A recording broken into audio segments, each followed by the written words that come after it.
everybody. Happy Wednesday. I think I was muted there for a second, then I unmuted myself. So we're good to go. I'm Kendall Smith, joined alongside of Wes Mitchell, back here for another edition of GC Live, continuing the countdown to the spring game this upcoming Saturday. We've also got some basketball news to get into as well. What is up, Benjamin? Good to see you here. Good to see everybody here. Thank you all for joining us today. Wes, it's hump day. It's the middle of the week. How has your week been, and how are you doing so far today?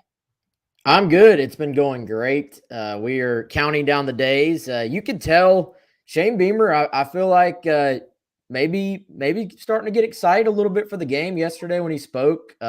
He's trying to keep Gamecock fans encouraged, keep them ready for what I think should be, as we've talked about, not just a fun game, but they're trying to make it a fun day all the way around.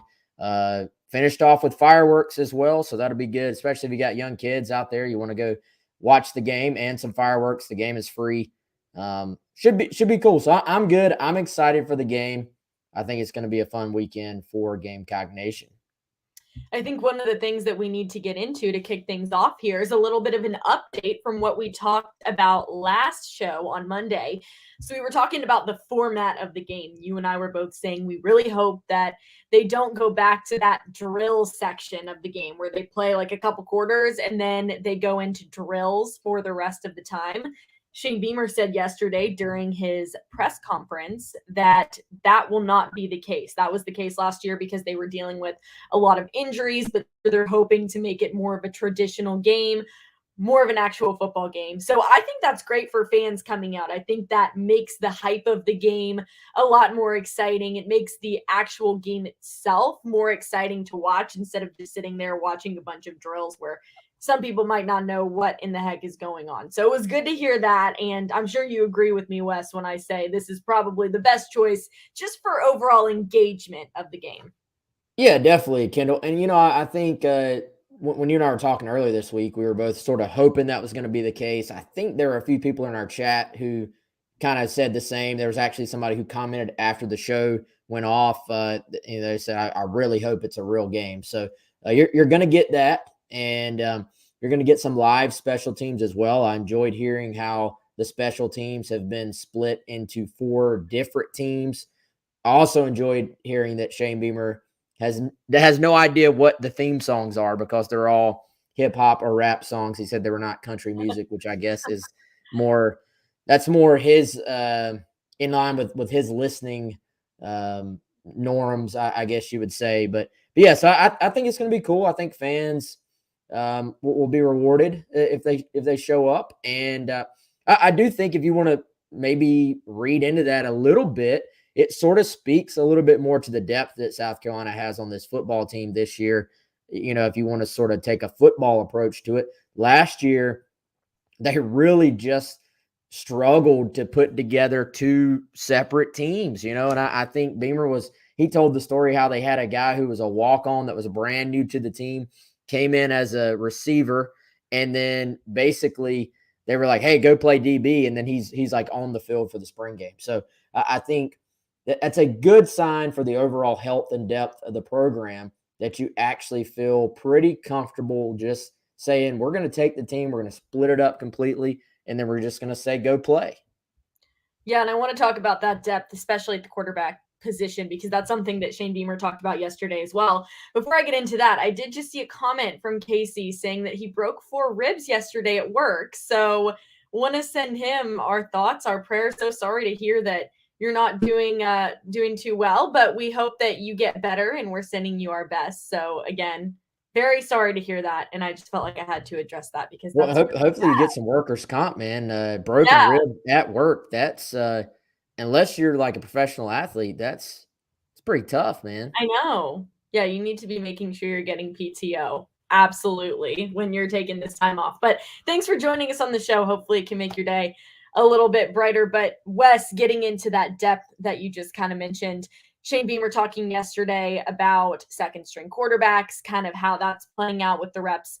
I mean, Spencer Rattler, obviously your top guy, first string QB. in a surprise to absolutely nobody. But he did mention that Braden Davis, Colton Gauthier, and Luke Doty are kind of neck and neck there. He said if he had to pick one that's going to be the second string guy, the backup quarterback, at this point, it is Luke Doty. But I think especially coming off of last year when you had to literally throw in a GA in Zeb Noland to come in and play quarterback for your team because you had absolutely no depth whatsoever really at that position. It's good to know that this year there's a battle, there's a lot of competition going on for that secondary spot in the quarterback room, and it was nice to hear him say that yesterday, I think. Yeah, and I think Kendall, when you look at the quarterback position, you never want to go into a year where you just kind of are one, you don't know who your guy's going to be, or two, you're sitting there just going to bed at night saying if there's an injury, we're screwed basically if you're a coach. So, I think they have to look at that spot. It's not just about the addition of Spencer Rattler. That's a big part of it, clearly. But you look, and now Luke Doty has a year to maybe kind of just actually develop. He was such just thrown into the fire when he first got to South Carolina. So I think it's going to be good for the Gamecocks as a whole. It's going to be good for the quarterback room. It's going to be good for Luke Doty. And now you have other guys pushing for playing time. Gauthier, this will be his second full spring within the program, second full spring within this same offense. This is a kid that played in like literally 3 or 4 different offensive schemes in high school because they kept changing coaches. So to actually learn one scheme, learn the terminology, try to get comfortable in it. Braden Davis, an opportunity to go out there and just go play a little bit. Beamer actually praised him, in some of the plays he made with his feet in the scrimmage this past week. So I think to be able to just roll 4 guys out there that are all scholarship players and all have a chance to ultimately compete in this program. It'll be fun for the fans to watch that, but it'll be healthy competition for the program as well. And certainly, as much as we all love Zeb, and I don't know if you saw that Zeb has now released his NFT. I did. I saw that. That is very cool. Y'all go check that out. I just posted a story on Gamecock Central. I told Zeb when he did his Garnet Trust interview that I would help them promote the NFT. So go check that out. And I love Zeb, great dude, but when you're having to pull your coach off the sidelines and put him in a uniform, that's never a good sign, Kendall. So I can guarantee you this, if I can guarantee nothing else, I promise you there will not be a coach starting at quarterback this year. That's a good guarantee to make. I would be willing to take that bet as well. Wes, I know at about 2:15 we've got a special guest joining us on the show. We're going to be joined by Preston Thorne. He is a former Gamecock football player, wrote another book. So that's exciting. We're going to get to hear from him there. One thing I did want to mention really quick before we bring him on the show is about turnovers during this past Saturday's scrimmage. I think Shane Beamer talked about that yesterday during his press conference. He said there was only one turnover, which actually happened to be forced by a freshman.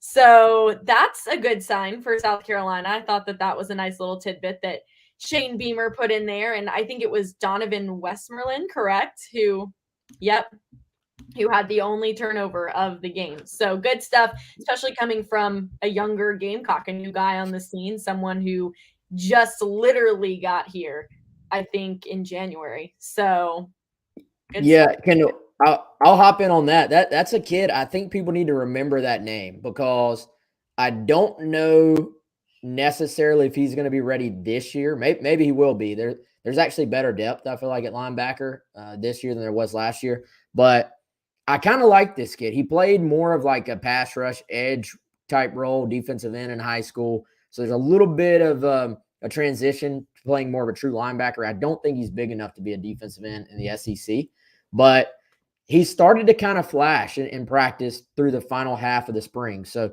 I would keep an eye on him. Just remember that name. I think he'll probably be able to play a decent amount in the spring game, but just file that name away for later on. I think he's a guy who could have a bright future in this program, just continues to flash as a guy who's making plays.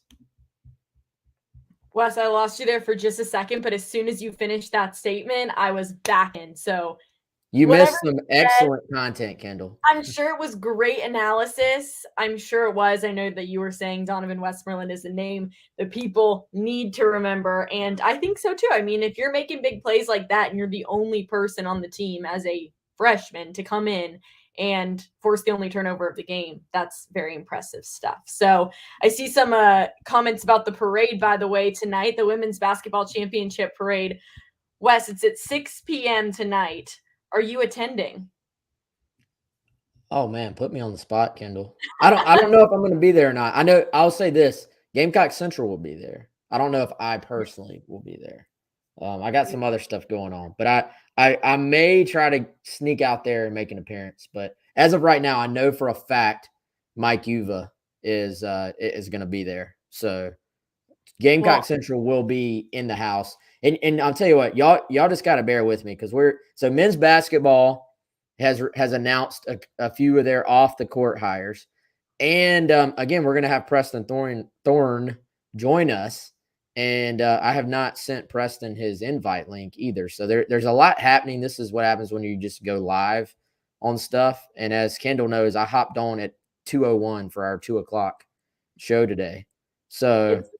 We will forgive you. We know I'm you got a lot going on, Wes. yeah, I'm gonna get Preston invited in here. He's gonna join us to talk about their new book, the third in their book series, Kendall. And are you going to the parade while we wait on Preston? I will not be at the parade. I'm very sad. I will be at the Darius Rucker concert though, but I Can can't you go get to me a ticket to that? the It's for students only. I The glory know. days are over, Student Wes. and Sorry. media only is what I hear. Oh, okay. So that means Mike Yuba is definitely going to weasel his way. No, I'm kidding. Totally No, you're kidding. Maybe not. you can come in. Maybe you can come in for media, but I plan on going uh, as a student. I think it'll be a lot of fun, but I won't be at the parade tonight. I know it's going to be awesome. I have another work obligation tonight out of my like 8 jobs. I will be doing something else for work, which it's all good. Hopefully next year the women can just win again so we can have another parade.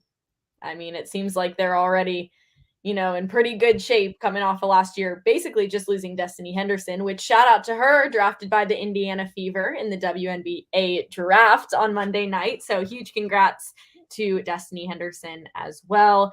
Wes, still waiting on Preston here. I think I did you get that link think sent out he's joining right now. right now? What Um, perfect timing.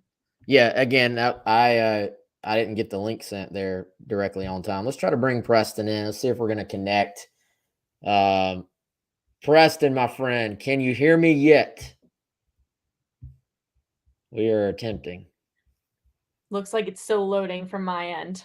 Yeah, same here.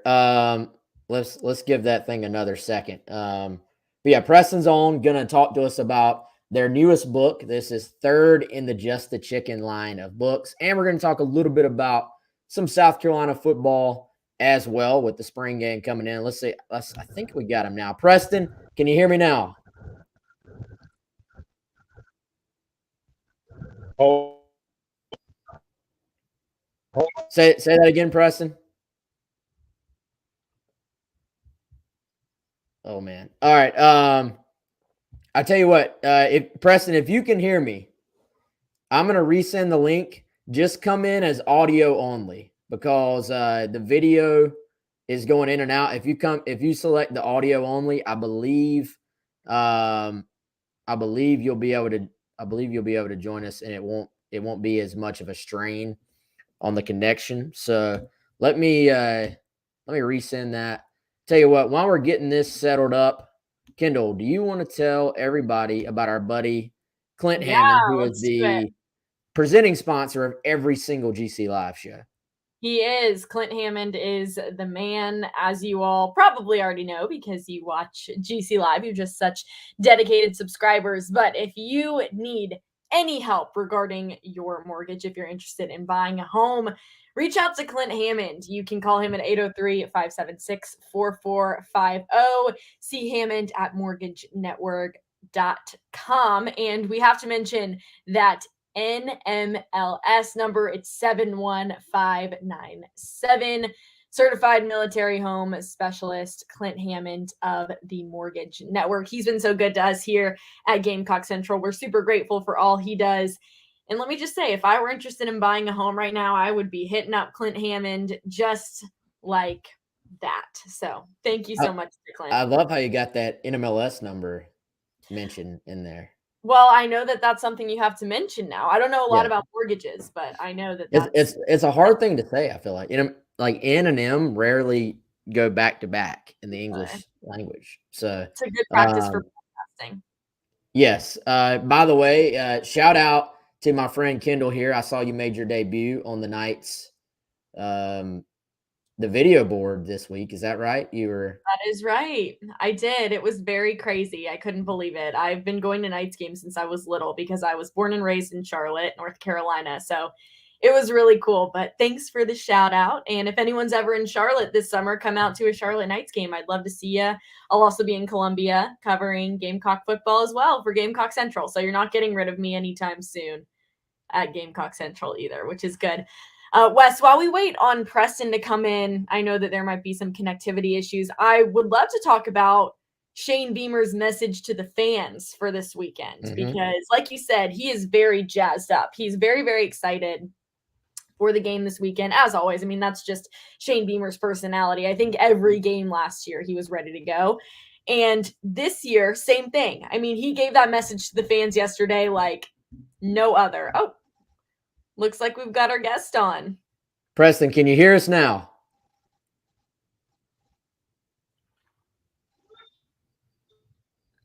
Struggle is real. All right, let's try it one more time. Can you hear us, Preston? Are you getting anything on your end, Kendall? I'm not. It's frozen on my end. Yeah, we're having connection issues. Live production at its finest. Yes, this is what happens when we go live. I'll tell you what, I may just have to catch up with Preston for a recorded version, and I'll just post that later on because I do want to talk about the book. The book is awesome. Yeah. But yeah, so what, Kendall, what did you think about Beamer's message to the fans this week? And just, I mean, dude's got unlimited energy. I feel like for someone who is a bona fide adult, I'll say, you know, like I understand if you're like a player, you should have energy, but I feel like as far as head coach energy level,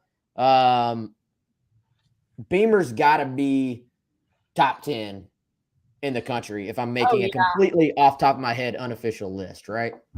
Well, now that you mention it, it's really funny because some creative media guys for the South Carolina Athletic Department, they're in Justin King's group. They were talking yesterday. They actually came to one of my classes called SEC Football and the Sports Media. And they were talking to us about Shane Beamer and just how great it is to work with somebody like him because he's always down for every idea. So when they're reaching out to recruits and they're sending recruits these personalized graphics and videos and just all of this media content to make them feel special, they'll go to Shane Beamer and Shane will say, okay, yeah, I'm down for whatever. So they had one recruit in particular who was really into four-wheeling. They ended up finding a four-wheeler and Shane Beamer was like riding around on the four-wheeler in the facility. There was another player who was really into Call of Duty. So they had Shane Beamer with like a Nerf gun going around the facility, kind of acting like he was on Call of Duty. So he is just a cool guy. He's such a cool guy. And I think it's awesome that he's willing to do all these things. It's not surprising. I mean, he has the energy and I just think it's awesome. But yeah, his message the other day to the fans, it's really good because he had the buy-in from day one from the fans. He had the buy-in from the students from day one. He's just a really likable person, a likable coach. And after his first year and the success that he found there, you know, the expectation has been set. I think he kind of came in, people weren't really sure what to expect because they'd come off of a few really hard years of South Carolina football. Now people are starting to see a light at the end of the tunnel. They're starting to see a bright spot. This is a point in South Carolina's football history where I think things are really at a good position, and Shane Beamer needs to capitalize off of that. And like we kind of mentioned the other day, this spring game could be the catalyst for going into the summer with the recruits, with the team, with the fan base, getting them really excited. So that way, when you come into fall, you have a really great platform to kind of bounce off of as you head into the season. So I just thought those stories about Beamer were really cool. They didn't surprise me. I mean, him driving around on a four-wheeler in the facility is awesome. And to answer Jason's question, I'm class of 2023, so I'm a junior. I will be here for another year, graduating next May from South Carolina. Kendall, hold the thought on the four-wheeler. I do want to make sure we circle back to that, but let's try one more time. We try to go audio only here. Maybe it's going to be a little bit easier on our connection. Preston, can you hear us now?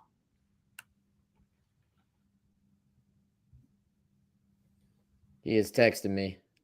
He says real struggle. Okay. We're gonna, again, we'll table that, Kendall.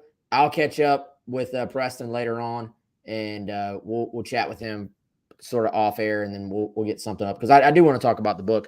But so this happened. Beamer was literally riding around in the ops on a four-wheeler, according to people on reliable the sources media team. And they said this to a class of people. So it has to be true. I mean, the thing is, like, a lot of these graphics, a lot of these videos that go out, they are never seen by anybody because they just go out to that one player. So unless the player posts it, that's just not going to be seen. That's behind the scenes content. But if they ask Coach Beamer to do something, they said he's like game for anything. They said he hasn't said no to anything. Yeah, and that's basically, I think, the difference, Kendall, in a new school coach, right? Like a coach who maybe isn't so set in his ways. Like I feel like old school coaches are just sort of, a lot of them are so just set in this is the way it has to be done. And I feel like they almost act like there's a barrier that has to be up between them and sometimes their fan base, or a barrier between them and the media, between them and their players. Like they have to be on a little different level than those other groups of people. Whereas Beamer, for one, I do think the word that comes up, and I don't want to spend the whole show just like, hey, we're just going to kiss Shane's tail the entire show. But I mean, I think it's genuine praise, because he is a genuine dude. And I think that's the word that kind of always pops up when people talk about Beamer and his staff. It's just, he's a genuine guy, and he's been able to kind of show that. And I think the way you show that is being willing to not take yourself too seriously. Like, there's a time to be serious, but like, for example, Kendall, I could see some coaches who would have just noped on out of the Mayo bath, like, and been like, yeah, I'm not going to be seen having mayonnaise literally dumped on my head for people to talk about on social media, but like that might have been too like embarrassed. Like they might have been too proud of themselves. There might have been too much ego involved to be willing to do that. Whereas with Shane Beamer, it was, what, my guys just won a game that a lot of people didn't expect them to win in the first place. Yeah. And college football is supposed to be fun, like it's supposed to have, college football is supposed to have a little bit of like almost corniness to it. And, I think for Beamer, it's kind of like, yeah, am I going to ride this four-wheeler around, every day of the week? Probably not. But am I willing to do it just so one recruit that might be important to my school in the future is like, dang, Coach Beamer rode his four-wheeler around in the office to impress me. I mean, I kind of respect it in a way. Well, and he also was talking yesterday during his press conference, and this is the last thing we'll kind of say about Beamer's personality, I think, because like you said, we don't want to make the whole show about it, but he threw out the opening pitch for the softball game yesterday against Clemson, and he was talking in the press conference, and he was like, not to toot my own horn or something along these lines, but I was a pretty bad, church softball league player back in the day. And I just think that's funny. Like, that is just, I don't know. There's something about him that is just very relatable, I think, for a lot of people. A lot of people put these coaches on pedestals and they think, okay, like this is some, person that lives a life that's nothing like mine and they're a celebrity and blah, blah, blah, all these things. And I just think a lot of stuff about Shane Beamer is very relatable. He's a dad, he's also a coach, he's a son, he's a husband, like church softball league player, country music listener, like stuff like that. And I just think that really resonates with the fan base because they are able to relate with him. And for the students, I think they see him as kind of the cool guy. Like he's a cool person. The students like that. And that's why they're able to buy into what he tells them to do. Currently trying to figure out how to recruit Shane Beamer to my old man Sunday softball league as well. Wes, I don't Would know you how come do a feature on that? Maybe you could get on a four-wheeler and drive around. Maybe you could sing a country music song to Shane Beamer since he likes country so much and then send it to him like, you're trying to recruit him like Gamecock football does for their high school recruits. I feel like he would respect that.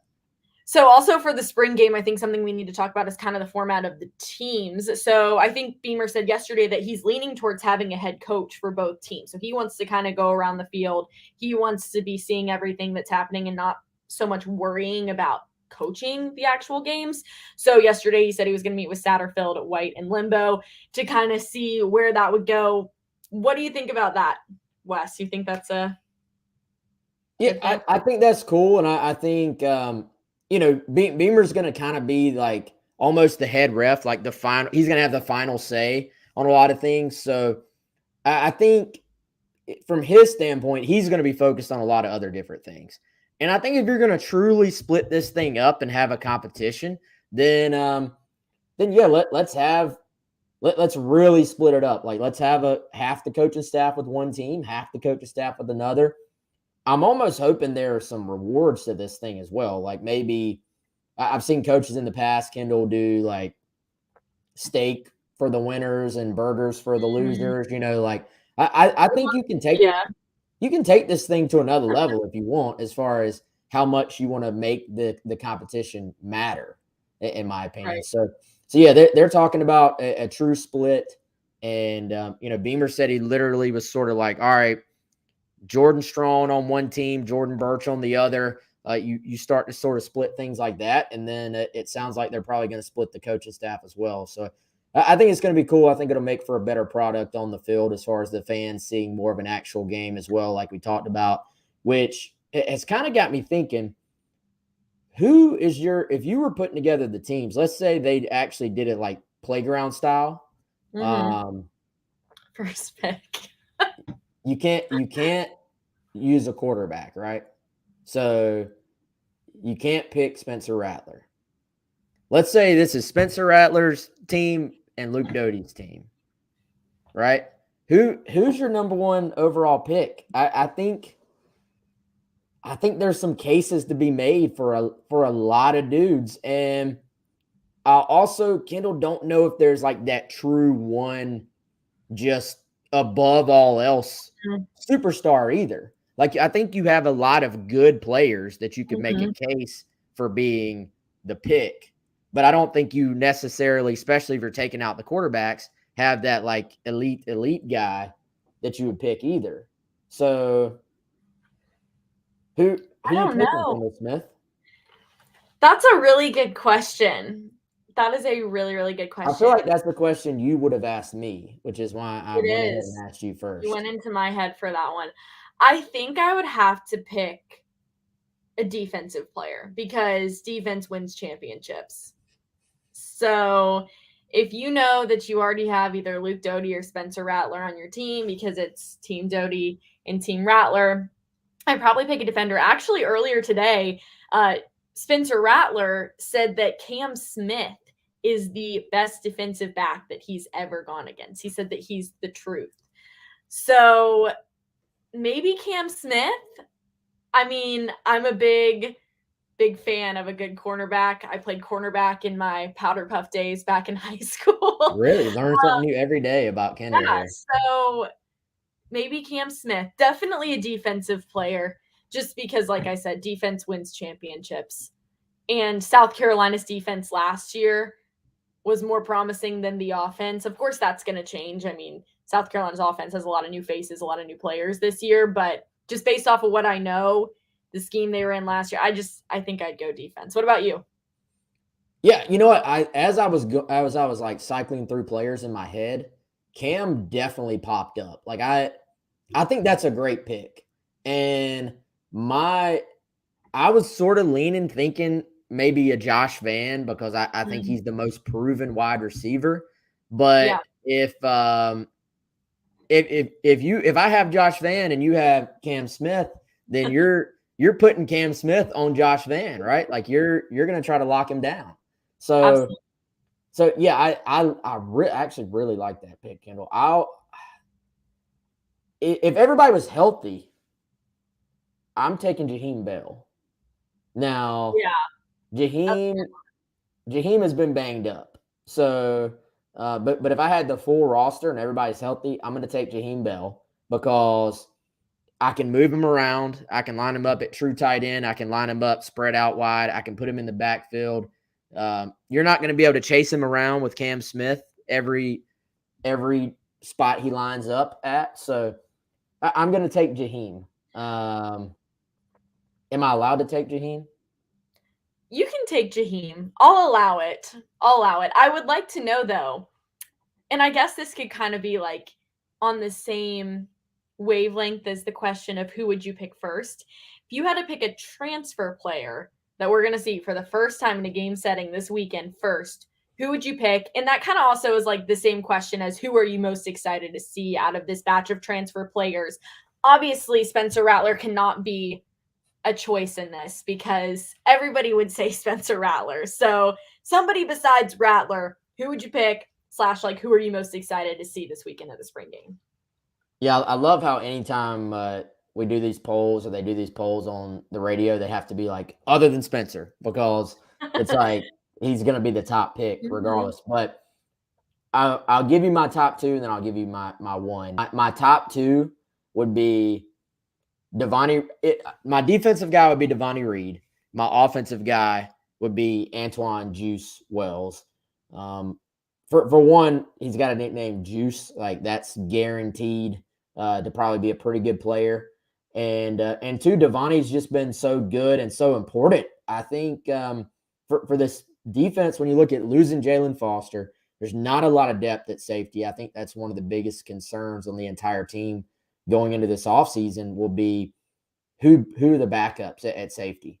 And so Devontae is going to be very important to the defensive backfield. So I would take Devontae on defense. I would take Wells on offense, and I would take Wells overall. That would be my first pick. Brandon mentioned Stogner, but Stogner is not on campus yet, so you can't. So, but if you could pick Stogner, would he be up there? He'd be up there, but I'm still taking Wells. Stogner first. Do what? If I was on Team Rattler, I'd be picking Stogner. Oh, that's just the chemistry you got to think about. Like when you're going into it. And I feel like Rattler has to pick Stog, right? Like he has to pick his dude. I feel like it's kind of an unspoken thing. What if Luke Doty wanted to like throw things off and he was like, I'm picking Stogner, my first pick. And I'm going to mess with Rattler's mind. I'm really excited to see Christian Beal-Smith. Really, really excited to see him this weekend. He's one of those players that I think generated a lot of excitement, especially out of the transfer portal. It's good to see South Carolina's running back room continue to develop, continue to grow in terms of depth. Obviously, with the loss of Kevin Harris, you've got Marshawn Lloyd back, you have Juju McDowell back, but it's nice to add some additional people into that room that have had proven success. And so he's one of those players that I'm really excited about as well. I mean, I think you have the two obvious picks in terms of the transfers that you would select on both sides of the ball, but that's another one of those names that for me, I'm interested and intrigued to see how he will perform this weekend too. You know, and he's kind of just flown a little bit under the radar, I feel like. This kind of, and I think that almost fits his playing style. Like I think he's not going to be the super flashy guy, but I think he's going to be the guy that just gets the job done. Right. And I think when you hear that somebody didn't want to do immediate availability, did you catch this? His initial, remember when all the new guys, all the new transfers spoke for their first real interviews, Kendall, Mhm. that they didn't have Christian Bill Smith in there. And the reason ended up being that he was like, I haven't done anything here. Like he didn't want to like Yeah. speak without, I haven't done anything here yet. And I'm like, for a guy who is a senior, has been the leading rusher at Wake Forest the last 2 seasons while sharing time with some really good running backs. If that is his mindset, that guy's probably a winner. Like that guy's probably going to come out ahead more often than not. So I like the Christian Bill Smith mindset coming in. And I think if you pair him with a Marshawn Lloyd, who's obviously very driven, but going to be a little bit flashier, explosive plays, a little bit faster. Mhm. Bill Smith will probably be the more like breaking tackle, physical type runner. And then you throw in Juju, who is a Kendall Smith fan favorite, I believe, from your interview that Yes, you did with him he did before. an awesome interview. Y'all go check that out on the Gamecock Central YouTube. Garnet Trust interview that Kendall did with Juju. I mean, it's a pretty good backfield. It's a different backfield than last year, but I think it'll be one that'll be very successful this year. And I think Bill Smith, if he gets a chance to play a bunch Saturday, probably will have a chance to have a pretty good day.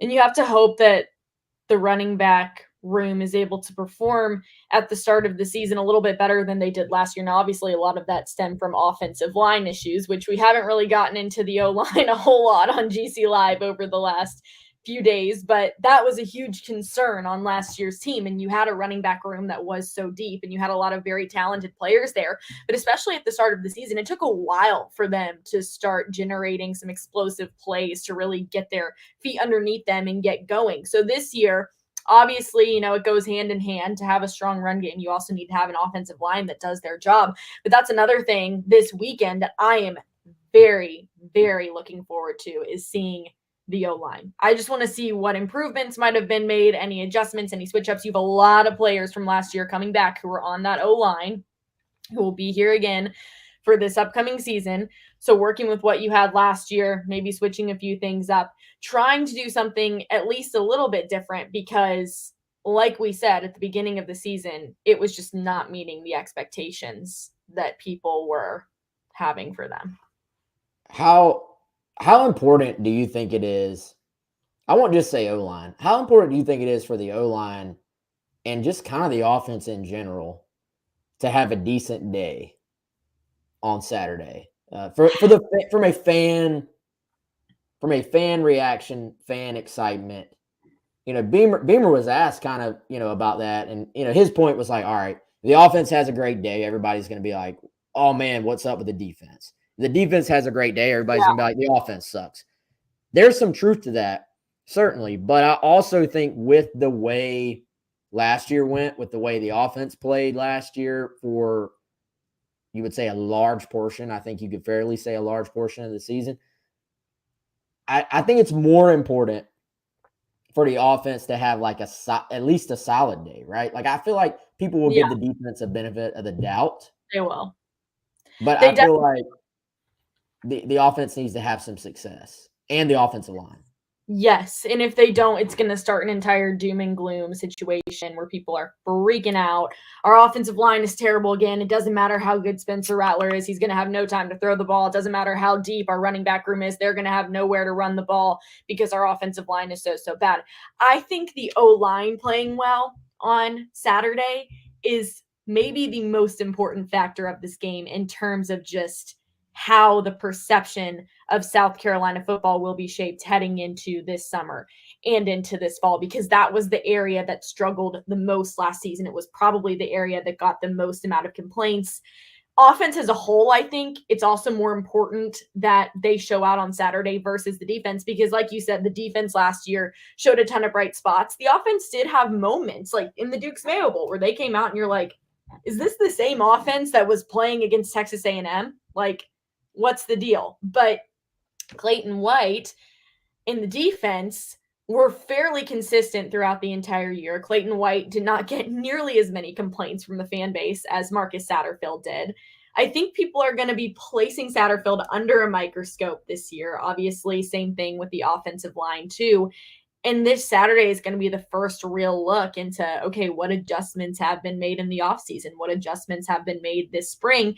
Because last year, some of it wasn't working. And it's not like the O line is one of those position groups like the quarterbacks where you just got a brand new game changing player coming in this spring like you would have in Spencer Rattler in the quarterback room. It's not that way for the O line. Like I said, you're getting back a lot of the same players that you had last year.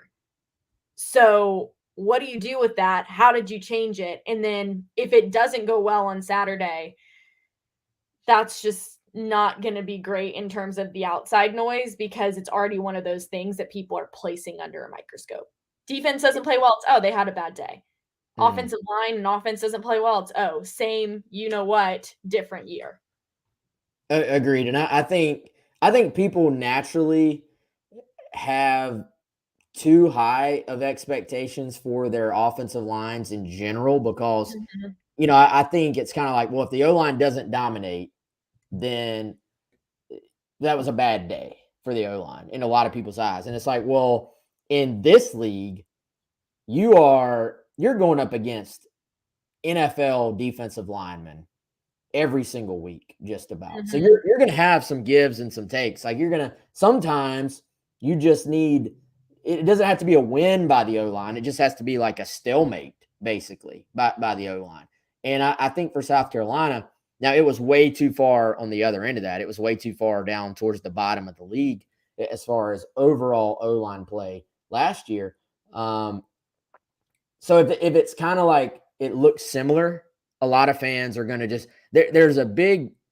You ever notice these days there's like this default to wanting to go to like the harshest possible reaction to something. It's not like, oh, the O line needs to improve on these things. It's just straight to the reaction of, oh, the O line sucks, or it's not this player did this well, but they need to work on this. It's, oh, they're awful. Like what is this guy doing? Like we as a society, not to get on my soapbox, but we like naturally these days just jump to the biggest possible conclusion in either direction. It's either like, let's crown this guy, and unless you just have this guy as the best player in the world, then all he's underrated. He's underrated. You're not giving him enough credit, or it's the completely other side of things.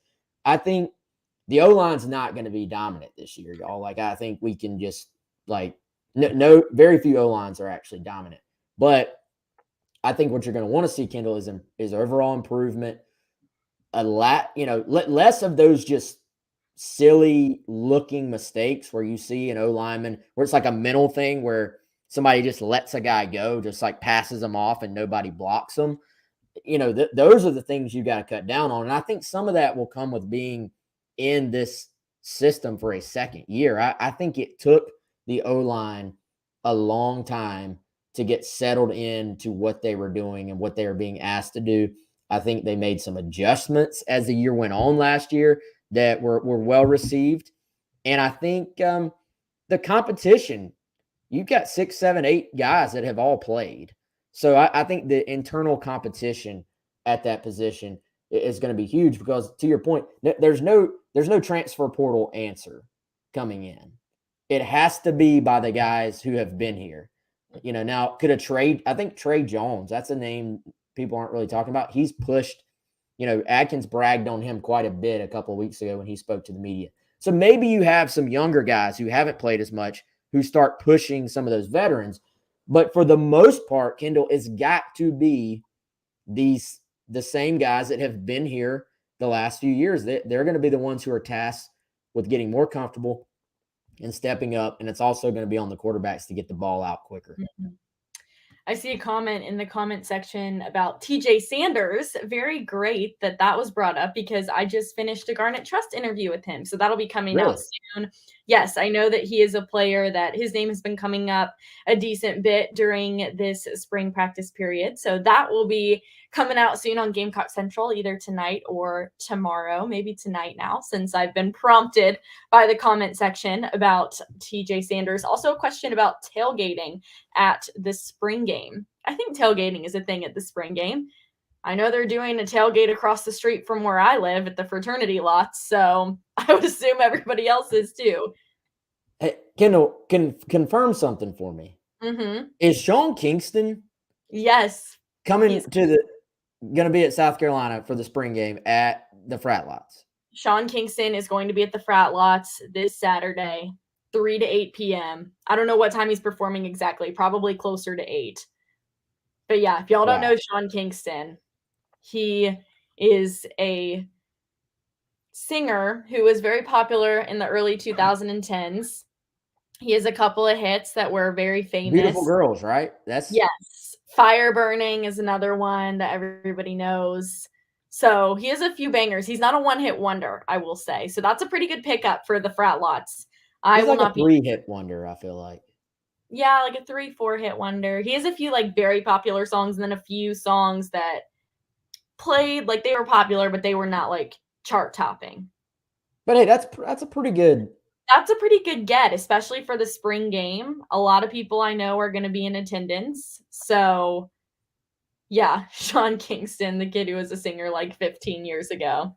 Yeah, he was in his heyday a little while back.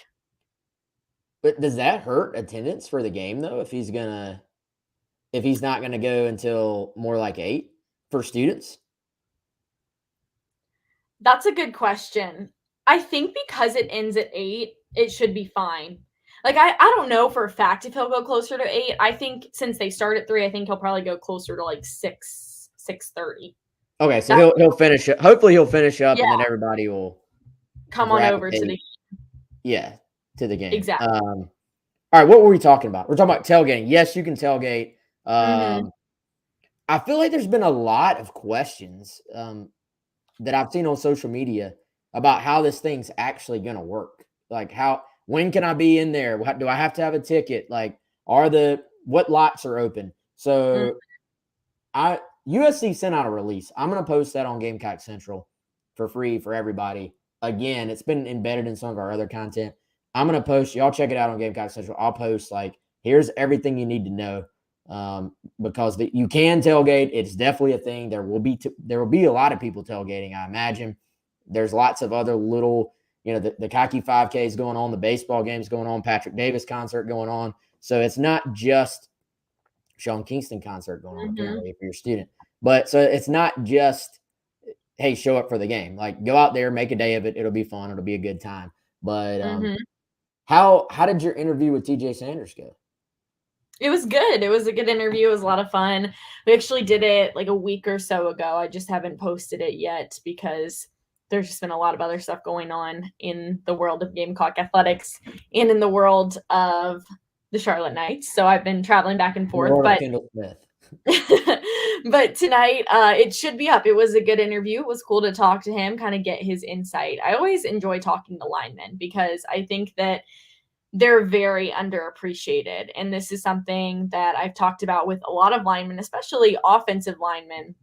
They just don't really get, so they'll get the heck from people if things aren't going great, but if things are going well, all of the Mhm. praise goes to the quarterback or to the receivers or to the running back. So it's kind of a position that I feel for if you're a lineman because you are, one of the people down there doing the dirty work and you don't get a lot of praise for it. So I always enjoy talking to linemen and interviewing them because it's interesting to hear their stories. It's interesting to hear about their prep. It's interesting to kind of hear from somebody who's not always in the spotlight, who doesn't always get those media interviews and the press conferences and the Twitter, hype surrounding them. So that's one of my favorite parts about Garnet Trust is just getting to talk to a lot of different players on the team who might not be the absolute star of the show, most famous celebrity player that's on the Gamecocks team.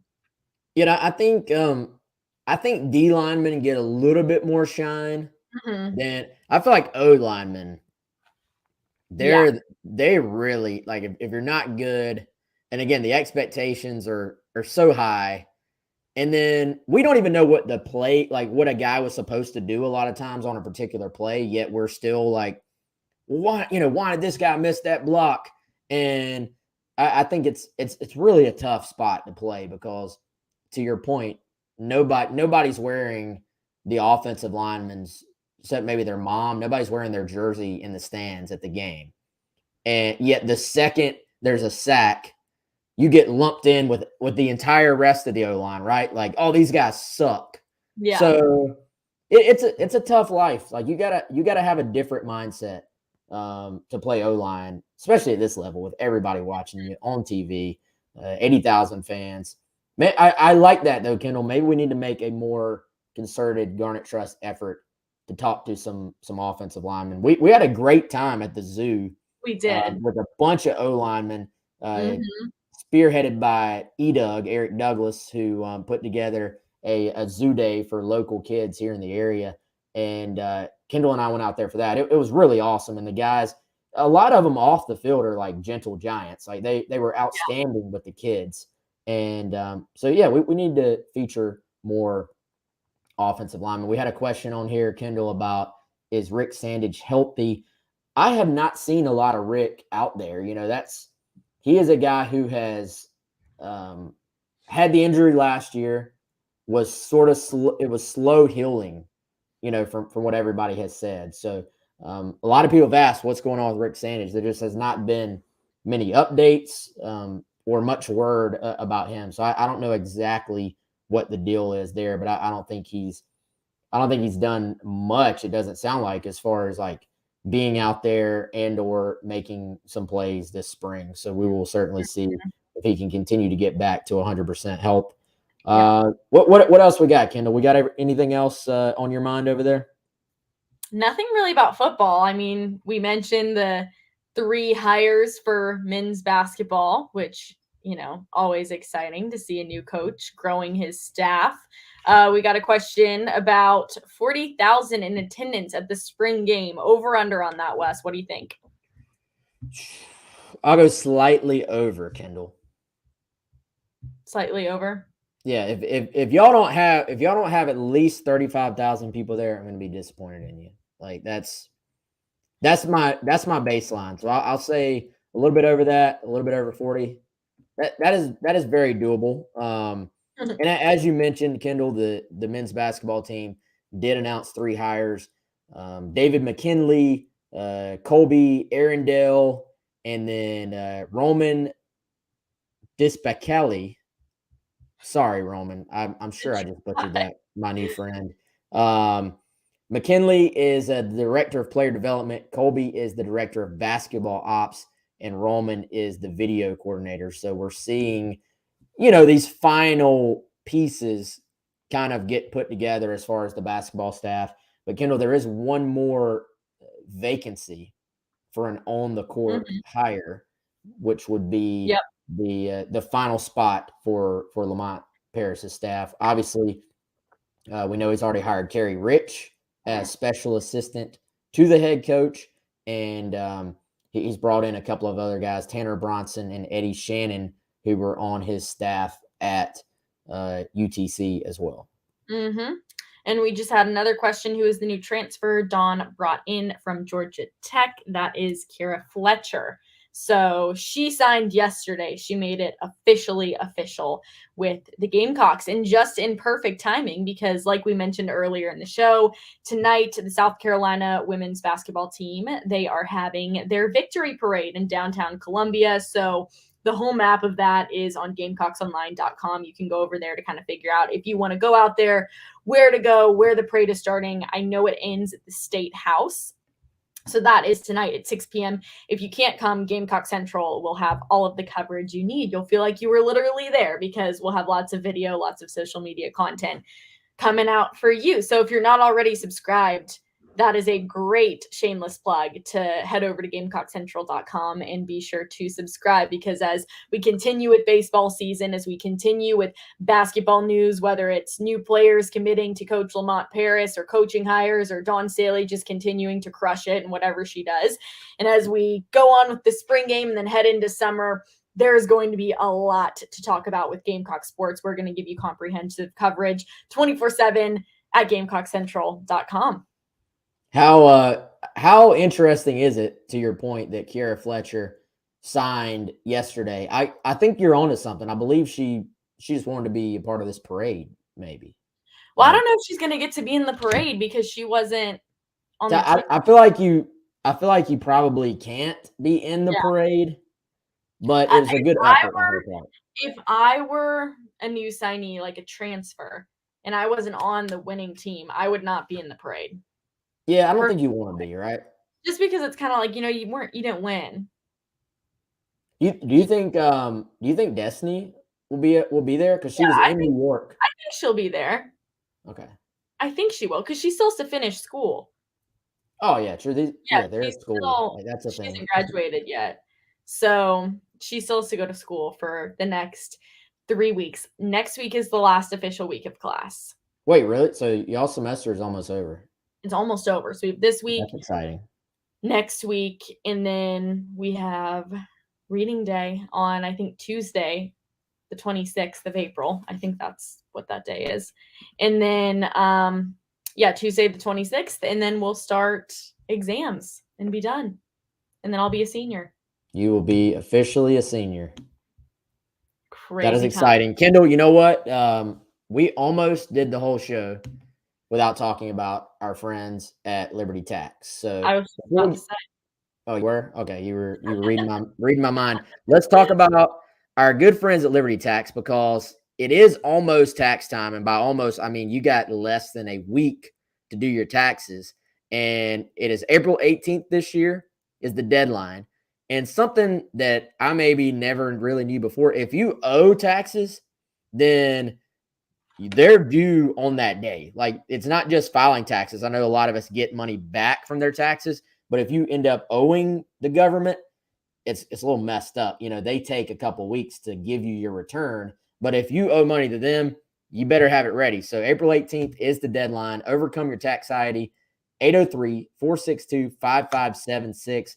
Our wonderful supporting friends there at Liberty Tax in the Columbia area. They will take care of you. And if you want to do it online, like just over at basically a Zoom, you can do that. If you want to go in person, you prefer that, you can do that. And they are open weekends, and they're open late right now to make sure that you don't end up owing the government even more by being late on your taxes. So go check out our friends at Liberty Tax and overcome your tax anxiety. Kendall, that's all I got, my friend. Me too. Thank you, everyone, for joining us. We really appreciate it. Again, spring game this Saturday, April 16th at 7 p.m. at Williams-Brice Stadium. It's the big Gamecock weekend as well, so be sure to check out all of the events that are available to you this weekend as Gamecock fans. Wes, thanks for letting me come on another edition of GC Live. It was fun. It was fun. I'm texting Preston right now. At some point, we're going to talk to him. I'll post the video separately, or maybe post it as part of another GC Live. So if anybody hopped on to hear from Preston, apologize for that. We had technical difficulties, but we will talk to him at some point. Good stuff as always, Kendall. We'll see you guys soon, and have a wonderful rest of your day. Follow us on all social media, and be sure to subscribe to GamecockCentral.com. And if you're going to the parade, be safe out there tonight and have a lot of fun.